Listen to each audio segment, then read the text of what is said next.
You've learned the basics of Pearson's correlation and simple linear regression. In this video, I want to further introduce relevant issues. As some of you may be confused about their meanings and usages, I would also make a comparison in the end. After learning simple linear regression, you may ask yourself, how would you know it's a model suitable for your data? Of course, you can always use a scatter plot to eyeball whether data points fall around a straight line. For instance, here is a scatter plot of near surface temperature each day in 2018 in California on the x-axis and electricity usage on the y-axis. The red straight line shows the least squared regression line. It tells you that electricity usage decreases with temperature throughout 60 degrees Fahrenheit. The relationship changes from being negative to positive when temperature is warmer than 60 degrees Fahrenheit. It makes sense because there is less need to use air conditioners when temperature is moderate. Although the regression line is not horrible to fit data points, the relationship appears to be better described in the form of a curve. If you look closely, using this straight line will underestimate the predicted electricity demand when temperature is very cold or very warm. However, the deviation of observations from the regression model is better visualized by a residual plot. A residual plot on the right shows the independent variable, which is air temperature on the x-axis, and residuals, which is the difference between each observation and its prediction on the y-axis. It shows the residuals deviate from zero in a systematic pattern. They are positive for very cold and very warm air temperature, whereas they are negative when air temperature is around 60 degrees. As you can see, a residual plot allows you to quickly identify the curved linear relationship between the two variables. Here are some prototype residual plots. When the linear regression model is appropriate, the residuals fall around zero, which looks like the top left. When there is nonlinearity, the residual plot displays systematic patterns like that of air temperature and electricity demand from the previous slide, or the top right panel. In many business, social science, and biological science applications, the variance of residuals changes with the levels of the independent variable. Like the bottom left plot, residuals spread more for larger x values.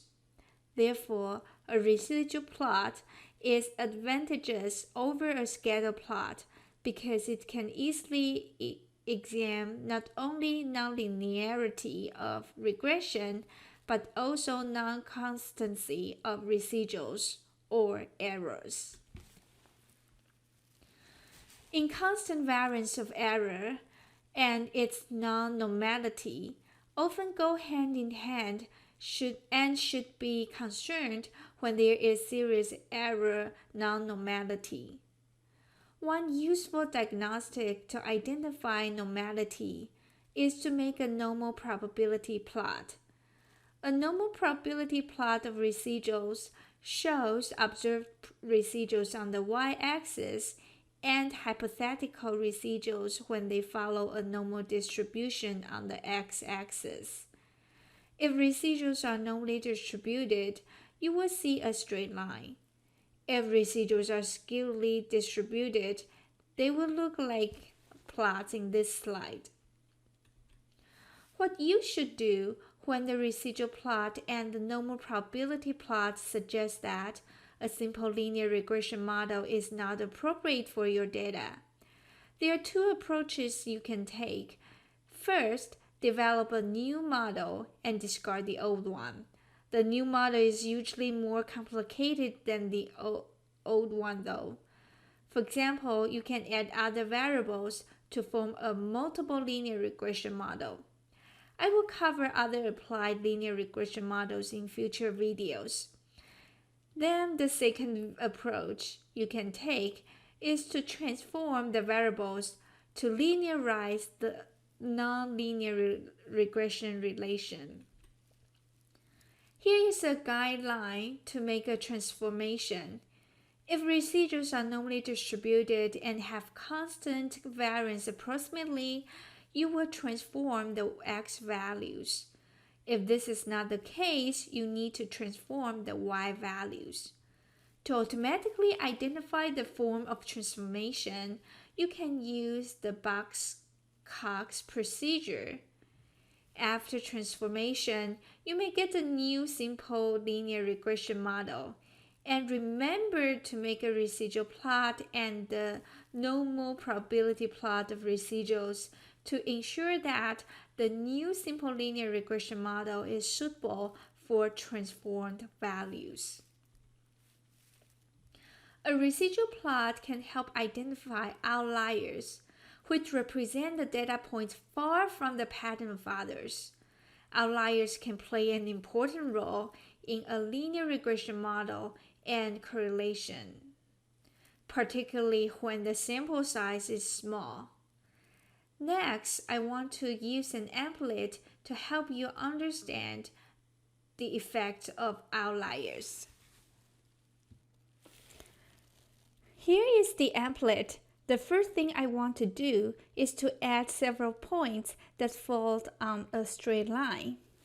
You can add least squares line on the plot to visualize the hypothetical positive linear relationship between two variables.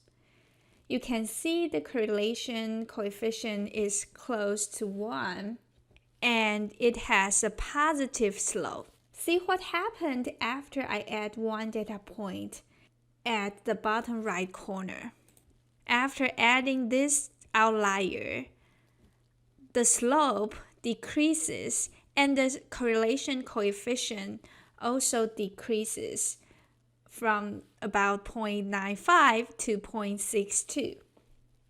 Let's clear the data points and create a cluster of data points in the bottom left corner. For this cluster of data points, the correlation coefficient is pretty low, about 0.15, and the least squares line looks pretty flat. If I add one outlier to the top right corner, the slope of the least squares line increases immediately, and the correlation coefficient also increases to 0.9 approximately. So I hope this demonstration shows you how influential an outlier can be to the regression line and the correlation coefficient.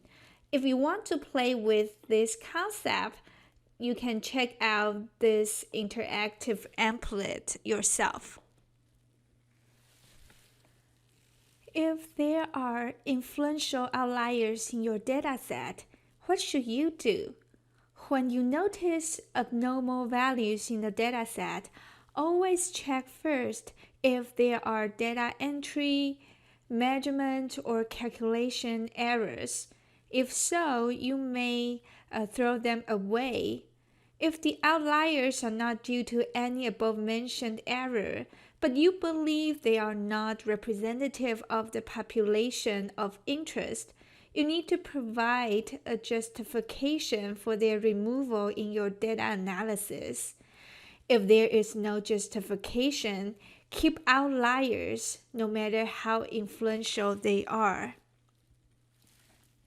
One thing you should keep in mind is that a strong linear association doesn't mean there is a cause and effect relationship.